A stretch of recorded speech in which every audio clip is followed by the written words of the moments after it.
one, food labels, which we like to think as being, like from upon high, can have up to a 20% error in them. Really? Oh yeah. But stepping back and taking it back out, like, well, what does that have to do with weight loss or weight gain, right?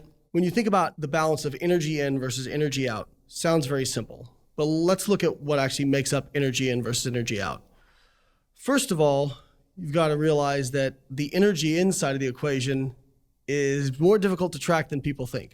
So one, food labels, which we like to think as being, like from upon high, can have up to a 20% error in them. Really? Oh yeah.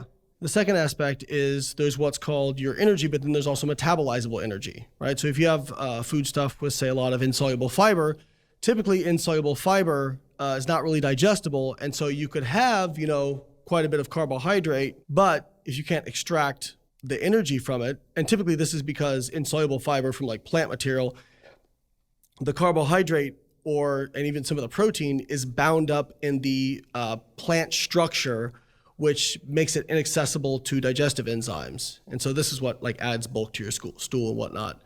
But again, reduces the metabolizable energy in there. And there's some evidence that based on people's individual gut microbiome, that some people may actually be better at extracting energy out of fiber compared to other people. So just starting off right there, okay, there's quite a bit of play in the energy inside of things. Now, one of the things people will say is, well, see, that's why you shouldn't worry about tracking calories, because, if the food labels can be 20% off. And what I'll say is, okay, I understand where you're coming from, but typically if it's off, it's going to be consistently off. And if you're consistent with how you track it, eventually you'll be able to know kind of what you're taking in.